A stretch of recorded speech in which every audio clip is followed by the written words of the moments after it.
What's going on, world? You're now tuned in to Starstruck Media. I'm Tango Tony, back with another episode of Insight.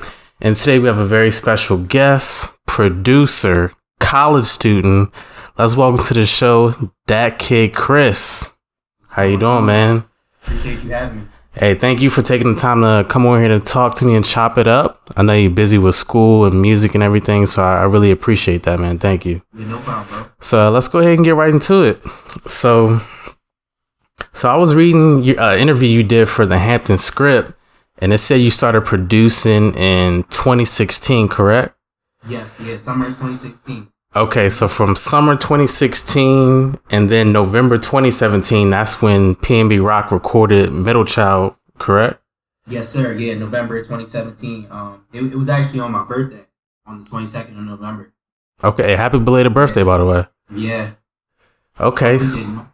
So pretty much, so really like less than a year in a year and a half, you, from the point you started to having a major artist jump on one of your beats, that's pretty quick. I mean, typically it doesn't work that fast.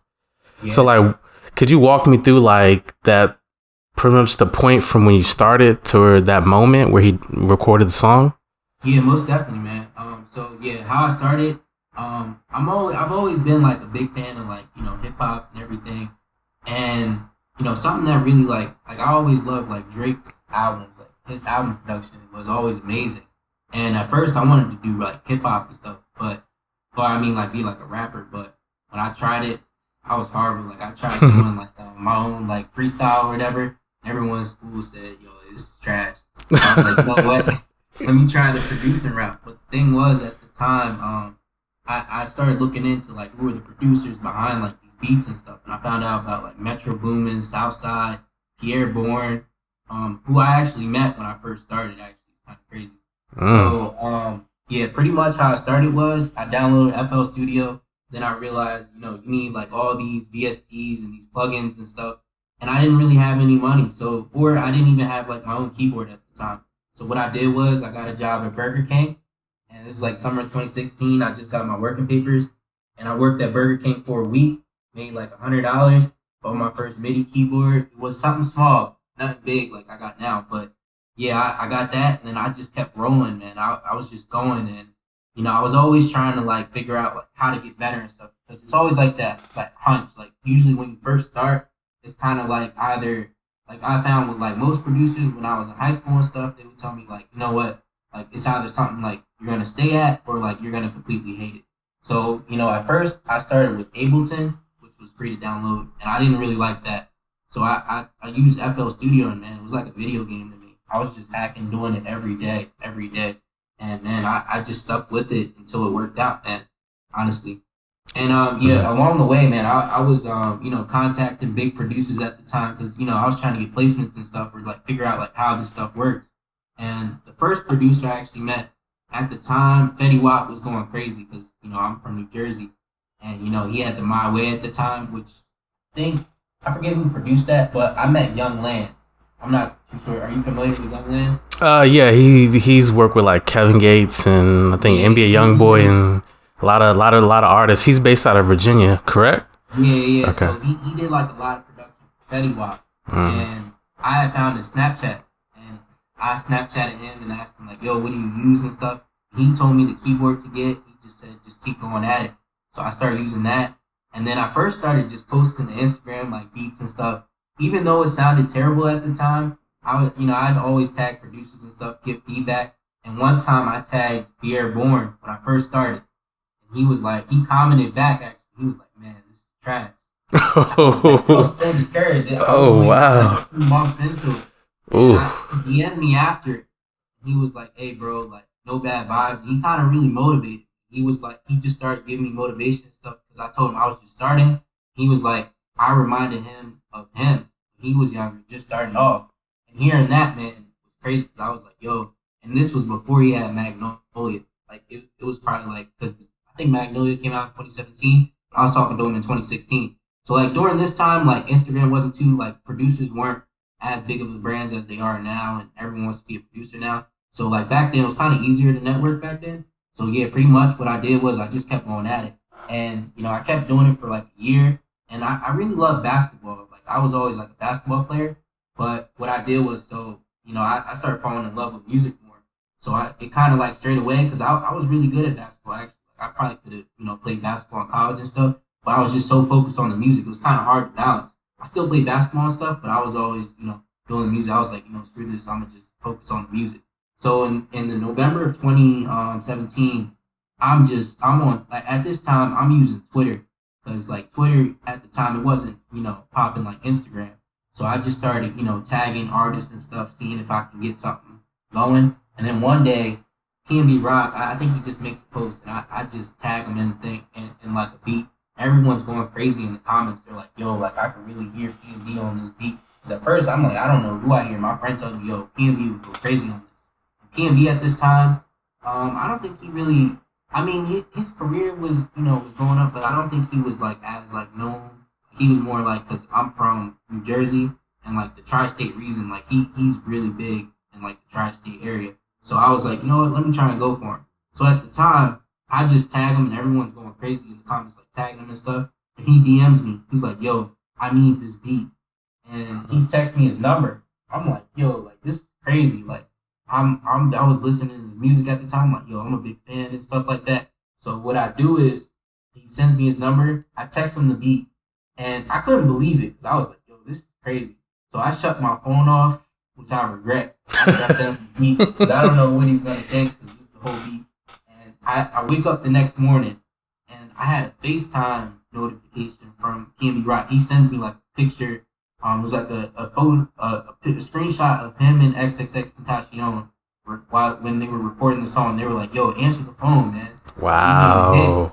And the crazy thing about this is, I'm like, yo, like I wake up the next morning, like X at the time, he was big, but like he didn't get like the recognition then because he had all those allegations and stuff. But I was excited, man. I was like, yo, this is crazy. So my next question is like, to have that fast of a trajectory from starting to working with a major artist, like how many beats were you making each day to get to that level? So the thing was, yeah, pretty much. I'd say, man, maybe about 5 to 6. Like I'd have basketball practice. I practice for basketball every day, and what I do is, man, like after my basketball practices, they didn't like 8.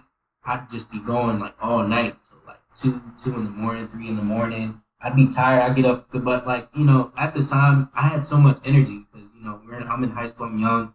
But the thing is, it was kind of hard to kind of balance the school and stuff. But I made it work. It was high school. It was easier then.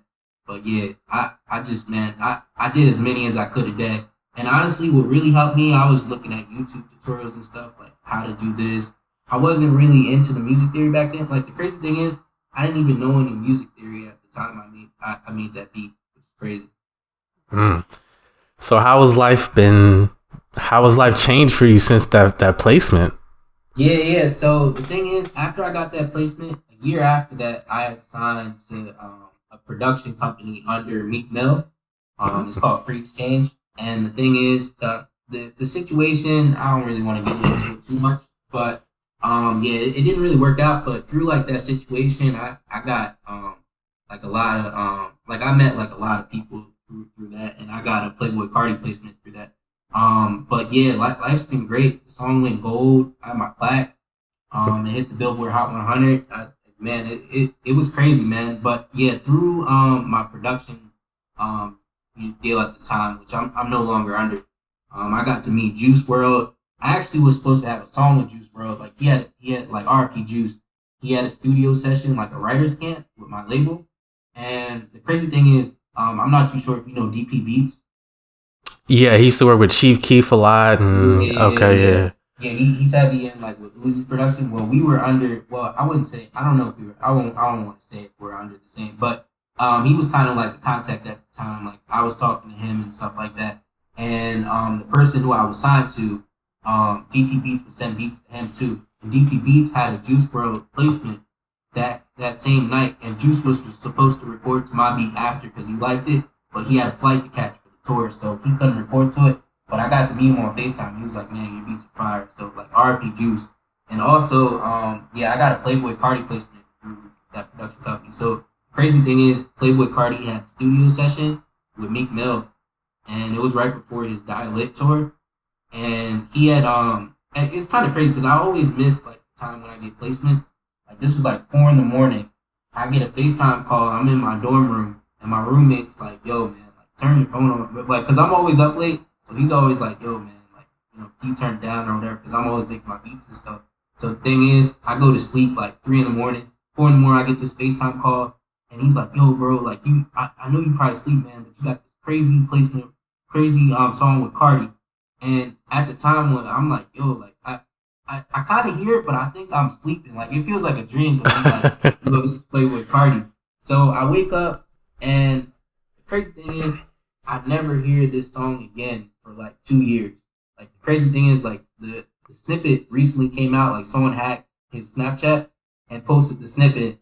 And just one day, I just happened to be on like a Cardi snippet page because I always listen to snippets for like inspiration. And I hear it, I'm like, "Yo, this is my beat."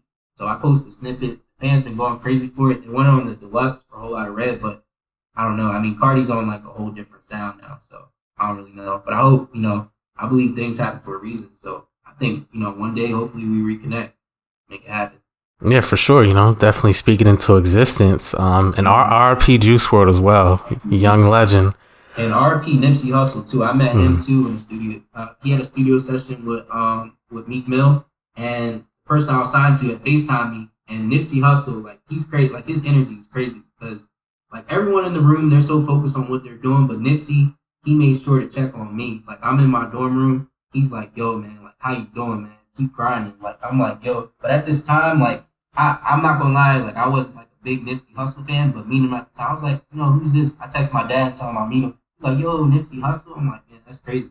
So I mean, like I met him. I never got a song with him, but I was like, "Man, that's crazy." Like now I think about it, I'm like, "R.I.P. man, R.I.P. Nipsey Hussle, R.I.P. Juice." Yeah, most definitely. So what current artists are you working with at the moment? So right now I'm trying to, still trying to chase these next placements. But there's an artist out of Philly. I did like a whole tape with him last year. His name's Lil Babe. Okay. I'm not too sure if you're familiar with him. So I've been working with him. Ken Carson, he's like an artist under Playboy Cardi. I've heard of him. Yeah. Yeah. Okay. So I got a song with him. I'm just working, man. Just trying to network. Like the crazy thing is, like when I was coming up as a producer, like loops weren't as big as the thing now. So I'm trying to get into loop making now because like I hear it's like an easier placement route. So I'm trying to go through that and see how that goes. So I'm just working, man. Honestly. Okay. As far as your inspirations, who would you say are your inspirations musically?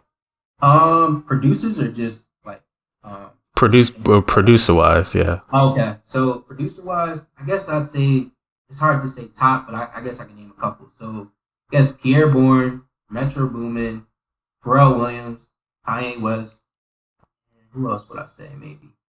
Weezy Beats. Who would you put in your top 5 producers of all time, dead or alive?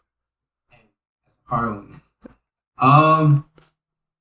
No particular order. Yeah, no order. But it's just your top 5, like who you consider like that Mount Rushmore. I guess I'd say Pharrell Williams, Timbaland. I'd put Metro Boomin up there honestly. Yeah, my top 5. Who else? Who would be the last 2? The Alchemist. I'm not too sure you're familiar with him. Oh yeah, definitely. Hip legend for sure. Legend. Yeah, and my last one. Who would I put as last? I'd say Pierre Bourne. Okay. Who would you say would be a dream collaboration as far as like an artist to work with, and then also as far as a collaboration with another producer? Yeah, so my dream artist is kind of crazy. It's Lil Uzi Vert. That's my favorite artist. But the crazy thing is, like he had told the person I was signed to at I forget, it was like Powerhouse in Philly. He told the person I was signed to, "Yo, like these like my beats were hard." But I never got a placement with him, but that's my dream, man. Honestly, if I could work with him. Uzi, okay. And who would you say would be a producer wise, like a dream collaboration? Metro Boomin. Metro, yeah, okay. Yeah. How would you describe like your sound? Like if you could like put like an adjective to it, like how would you describe it? If I say, I guess I gotta say very melodic, like very. It's kind of like sad, but in a way, like it makes you feel like upbeat, like because I feel like my melodies come from like I feel like I manifest like what I'm doing, like how I'm feeling. I just put it in the music, and like everyone tells me like they can really feel like whatever I'm going through. I just put it in that. So I say like yeah, very emotional. Okay. Mhm. So you're a computer science major at Hampton, correct? Yes, sir. So what's like your end goal? Like, what are you really working towards? Like, what's the pinnacle for you? So my pinnacle, honestly, is just go full in with music. But, like my mom, she had went to Hampton University, so like I always wanted to just do the legacy thing with her. So like I figured I go to college for my parents, get my degree, but after college, I plan on just like fully focusing on this music. That's where my true passion is. Definitely. I mean, Yeah. I mean, I would imagine like life at school for you, like you being a successful producer has got to be like, you pretty much got to be a celebrity there, I would imagine.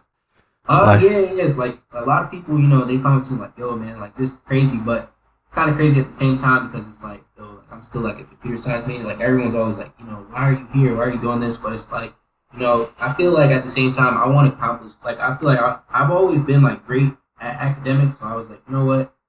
Let me do college. Let me get a degree. Like I always felt like, let me get that college experience because I feel like a lot of producers they go straight. They either don't graduate high school or they just go all in with music after high school. But I just wanted that college experience too because there's nothing like these 4 years. definitely. I mean, yeah, I was surprised just reading about your story. Like, man, like he in college, like after all that, I would have been. I'm sure the average person would have been like gone, like Yeah, screw college. So yeah. I will say, man, like college has taught me like how to manage my time properly. Because yeah, I feel like if I didn't go to college, like I'd probably not like be like great with my time management. Like I'd just be all over the place.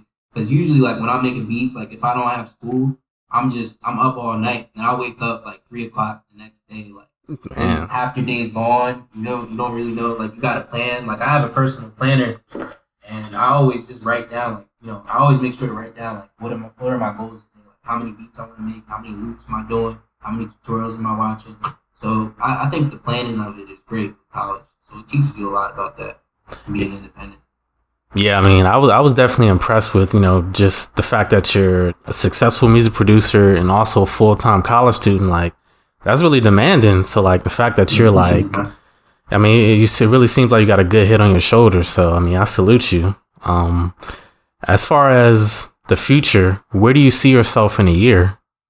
In a year, Yeah. so in a year, I probably, I guess I'd say, I want at least two like major placements in another year. I know it sounds like a crazy goal, but I want to work with like another industry, like get like another industry song. And honestly, if I can get that, like I'm definitely going all in with the music. Like that's where I really see myself, and also just I guess progressing as like a music producer. Like I want to learn piano. I want to learn guitar. Actually, like, I don't have a guitar, but I want to learn guitar. So I want to be more musically inclined. Okay. Is this your last year at Hampton, by the way? Yeah, yeah, I'm a senior. Yep. Hey, okay. So next year gonna be a great year for you. Graduating, more placements. So, hey, Most definitely. if you could, if you could give one gem to like someone who's starting out producing, like what would it be? Be patient because like that's the key. That's the number one thing because it's easy to be discouraged when you're making beats and it doesn't sound like everyone always wants to sound like someone else. But then it's like you gotta focus on like your trajectory and where you want to go. Like even now, I still have to tell myself to be patient. Like, even though I have like a gold record, I've been on the Billboard, I have a plaque. I still gotta be like I always gotta be like yo, like focus on me, like be patient, like your time's gonna come. Like, everyone's story is different. Like even look at Jay-Z, he didn't really, blow up. It took him, like 20 years to even get a start in the industry. And now I'm like, yo, like this is crazy. Yeah, I mean, I definitely agree. I like that you said that because everyone's journey is different, and I feel like a lot of times in life we see people who have maybe a lot of success early, and we think that's just the standard, like how it's supposed to be. And then a lot of people get discouraged and maybe don't chase their dreams as like they should. So, hey, man, you got a good head on your shoulders. You know what I'm saying? More placements coming and, you know, more success. You got any final remarks at all before we wrap up? Everyone out there, if you're listening to this and you're just starting producing, I was there once too. Just keep going. That's what I'll say. And follow me on Instagram at Datkidchris on the track. And yeah, on Instagram, yeah, that's my Instagram. And yeah, I appreciate you, Starstruck Media, for giving me this your time to be interviewed. Yeah, man. Peace out. Hey, okay, so be sure, you know, to follow him. Social media links will be in the description, so definitely tap into everything he's got going on. Good luck in the rest of the semester. I know finals coming up, I guess. Yes, sir. 2 weeks. So, yeah, so definitely. But yeah, man, thank you again for taking the time to chop it up with me. And there you have it. I'm Tango Tony, Datkidchris signing out. Hey.